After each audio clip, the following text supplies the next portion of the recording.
Hi, welcome to Gastronomy. My name is Jay Vetter, Director of Culinary here at Elon University, and we are proud to bring a brand new series here about the study of food. All food tells a story, and what we want to do is be able to bring that story to the front. We're very, very proud for our very first Gastronomy to be Chef Ebony Thompson, Chef de Partie right here at Elon University. She's taking her show on the road to McEwen Food Hall. Yes, sir. Ebony, what a better story to tell than your story. So I'm just going to turn it over to you and let you tell the amazing story about your journey. All right, thank you, Jay. Thank you. I'm first generation Ethiopian. Grew up in a household full of love, always food, always just communion and having a good time. Today I'm here to show you a little bit more of what I've learned through just following my ancestors, my guides as well, and also my family. So today we're making lentil sambusas with a mint cilantro chutney and a Greek yogurt sauce. Yeah. So part of this gastronomy series is showcasing chefs that we have with Harvest Table from not just here at Elon, from all over the country. It's part of a series. We'll bring them to campus, just like Ebony starting today. Today's recipe development, filming in front of you all so you can kind of get more insight into Ebony and the chef. Day 2, we'll do a station takeover at Lakeside where our gastronomy station is. And in day 3, exciting bucket list item, the famous farm table dinner. Ebony will lead that and we'll support her and we'll do an amazing dinner on Thursday night. Yes, sir. So it's kind of a 3-day series. After this, we'll take nominations from other Harvest Table accounts throughout the United States and bring them on the campus for 3 days. But anyway, let's get right into it. Let's get into it. So currently we have lentils cooking in vegetable base. The proper ratio would be 1-3. So 1 cup of lentils to 3 cups of veggie base. So right now it's cooking up. I've been stirring it over here. I'm kind of acting as Ebony's sous chef. The lentils are actually soft now, okay. So once all the water is absorbed out, that's when you want to get to your next step of sauteing all your fresh herbs. So you want to turn the stove on? Yeah, I got you. Okay. Let me do my job here. Thank you, Chef. Start with a little bit of oil just to get the pan heated up. You can cook this on a medium heat. So talk a little bit about Ethiopia. The one thing that comes to mind, the comfort spices, like they're very warming, right? Right. I think that is like what my memory is of it. And that's mostly what Ethiopian food is known for. Yeah. So the main season, beber, is the one that's smoky, it's earthy, and it got the little heat to the back. Right. So basically in all Ethiopian food, you're going to get some kick to it.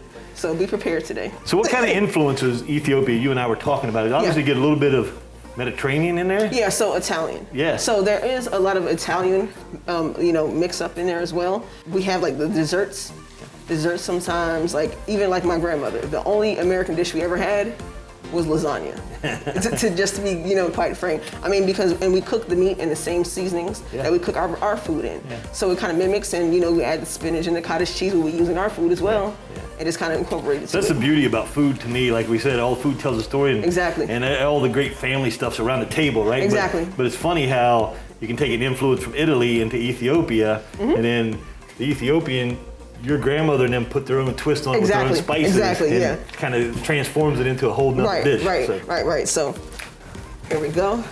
So we're going to start with adding fresh chopped garlic. I'm a garlic person, so there's no measurements here. No, me too. Just vibes, that's it. We're also going to add some red onions, diced up.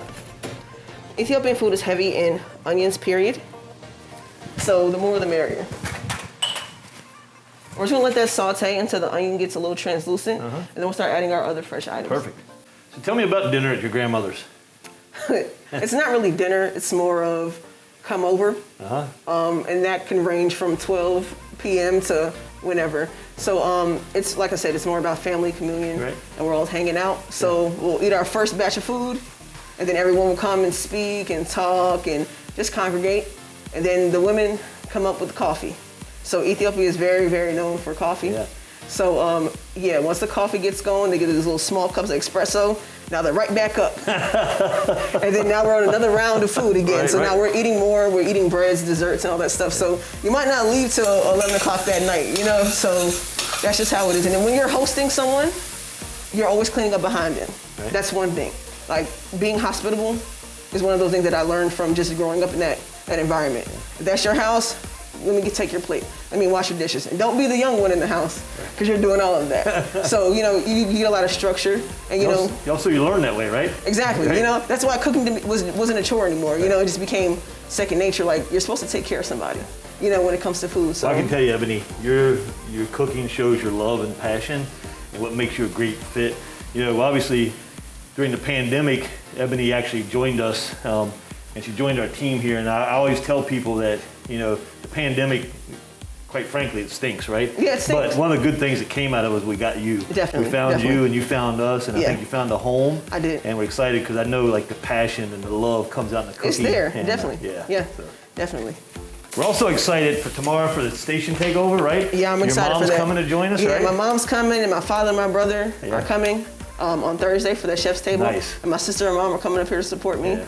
So my family all over Facebook, they're supporting me as well. It's all about family, right? We always say that's what it's for. All food tells a story, and like family. Wow, what a great thing. Yes, sir. All right, we got the onions kind of going here. Okay.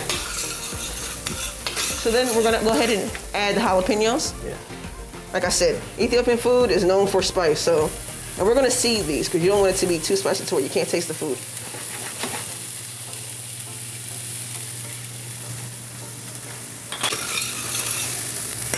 Okay. And now at this point, you can go ahead and add your cooked lentils. Add it right into here? Right in. All right.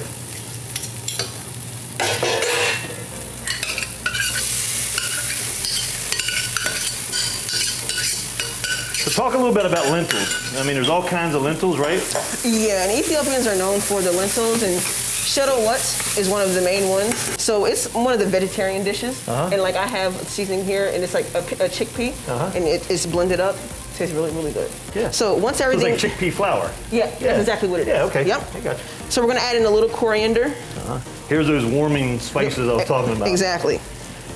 Then we're gonna add a hint of cinnamon as well. Yeah. What a great smell to probably go into your grandma's house and smell it when you hit the door. Listen, that's all you smell. I mean, that or the toasted coffee beans. Oh, wow. I really, like, Dallas hit me, right? I can smell it. And then we're just gonna add a pinch of salt.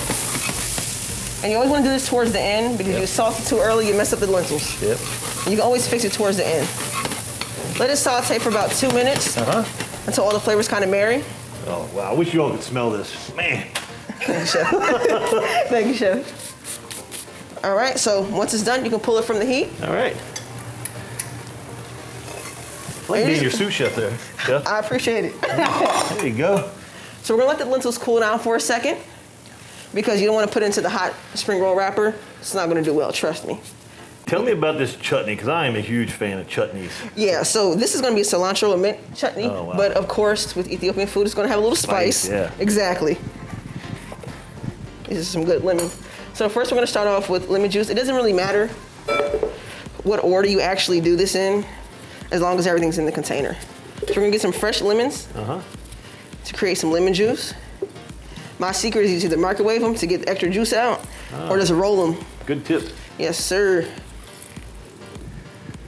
See, I'm so old we didn't have microwaves, so my grandma just gave us the lemons. We had to roll them. Don't laugh at me. Okay, sorry. Don't make it. I'm making fun of myself, Ebony. But you were supposed to say, oh, no. You're not that old. Oh, you're not that old, Jay. All right, so once we juice that one lemon, we're gonna add a little garlic.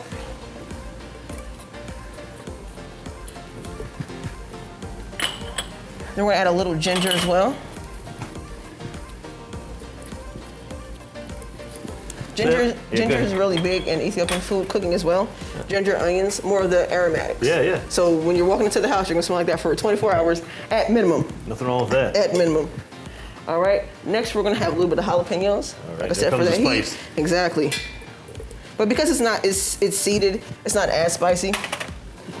All right, so then we're going to add some fresh cilantro. And you can leave the stems on as well, because we're gonna blend everything up, so. Then we're gonna add some fresh mint as well. Mint's a big part of Ethiopian cuisine, right? It is, and it kind of balances in and gives you that little refresher as well, with all that heat. You also use a lot of yogurt, right? And that'll kind of offset the heat as well. Yeah, especially like on the dipping sides as well. Alrighty. And then we're just gonna add a little bit of yogurt just to kind of cool down the jalapeno and everything else you got.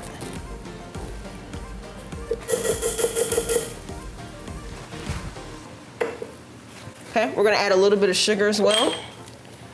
Like I said, chutneys always have about a million items in there. Right. And then we're gonna add a little bit of salt. You don't really need pepper because you already put jalapeno in there as well. You don't want it to be unbearable. We're gonna add a splash of water. And this part is just kind of as you go. If you see that it's too thick, too thin, you can go ahead and put some water in there. So we're gonna go ahead and blend everything up.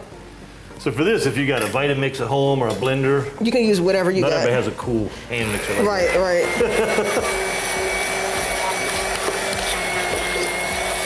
Are you trying to get this smooth, or you leave it a little chunky? It's a little chunky. Right. Like, it's okay to have it a little bit chunky.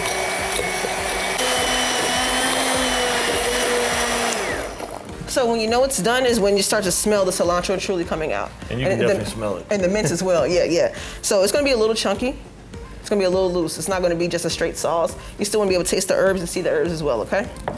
So now that the lentils are cool, just gonna move them around just to make sure it's cool properly. We're gonna go ahead and get the spring roll wrappers ready to go. All right, so once your lentils are ready, you're gonna go ahead and scoop it inside of the spring roll wrap. And you can use wonton wrappers or egg rolls as well, okay? So we're gonna start folding it up. So you wanna make sure that you have wet fingertips, just to make it maneuver a little bit better. You're gonna press around all the sides. She got a couple you wanna. There you go. Yeah, if you don't mind, Chef. Oh. Thank you, Chef. Okay, we're gonna fold it like this. Okay, we're gonna fold it one more time. Then we're gonna fold it just so it can make a nice triangle, okay? Then you have sambusa. Awesome. Okay, now with a little bit of oil. And you're just gonna kind of oil it up so it's a nice color once it goes in the oven. Oil pan. Yep. And we're gonna put these in the oven. Right now we have the oven preheated at 400 degrees. All right. Like I said, liberally you want to get the sambusas on both sides. Then you put them in. And for however how much of the filling you have, you can use the same process over again. How many of these would your grandmother make her? She wouldn't even make these. These are after being in the kitchen all that time. Look, you don't need an appetizer. You got enough food. But this is something I learned from going to different Ethiopian restaurants.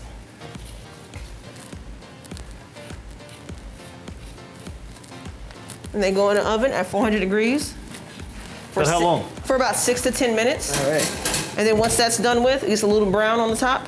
You're gonna flip it over for 2 additional minutes, and it should be ready to go. So now we're gonna make our other sauce. It's going to be a lime and cilantro yogurt sauce. First, we're gonna start off with some yogurt. So to the yogurt, we're gonna add some garlic. It doesn't matter, I'm a garlic person, so yeah. There we go on that. The lime, the same trick. You can roll it, microwave it, just to get more juice out. And it's always good to get fresh.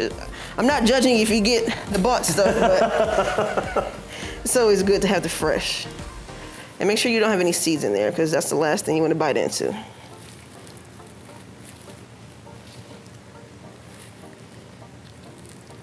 This sauce you can use just for anything, honestly. It's simple enough. Yeah, I love yogurt and lime. Right. Oh. Good mix. So then we're just gonna add some cilantro leaves. And if you use, ground cilantro or bought, I'm not judging you either. But Whatever's you can use available. Yeah, right? whatever's available. Right. Sometimes this product isn't available,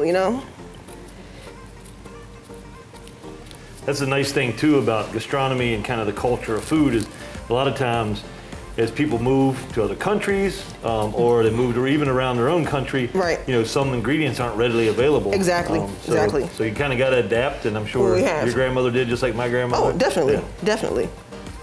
And then Ethiopian food, it's not really an expensive food. Right. And I think that's what makes it so, like, it's affordable. Right. You can make it like out of anything. We always have chicken laid around somewhere. Right. It's just the sauce that would really makes it that food. But it's an affordable food. Just gotta know how to season it right? Right. That's what we're here for, doing these videos. Right. Okay. That's why we get paid the big bucks to Right. season food, right? Exactly. So then we're gonna add a little salt.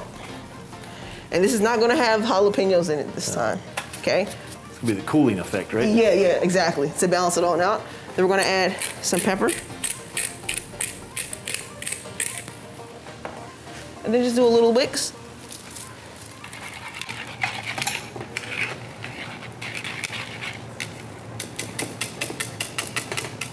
Then the sauce is done.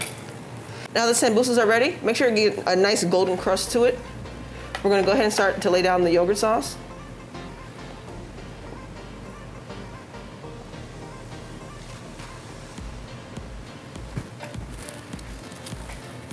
We're gonna plate a sambusa.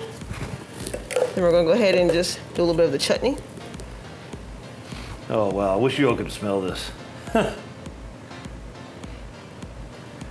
There we go. Lentil sambusas. Oh, sorry. Oh, yeah. Don't forget the garnish. The finishing touch. Little microgreens. All right. So I sure hope everyone gets the same honor as I have to enjoy your family and your heritage's food tomorrow at Gastronomy at Lakeside. Hope so. And if not, then we'll have the recipes out there. So obviously you can go to our website and get the recipe and share this dish at home. Ebony, I just want to say, we are honored to have you a part of our culinary team here at Elon. We are thankful every day for you and what you bring to this team. So thank you. You're the first one in gastronomy. Yes, sir. We're proud. Thank you. Thank you, Chef. And thank you everyone at Elon Dining.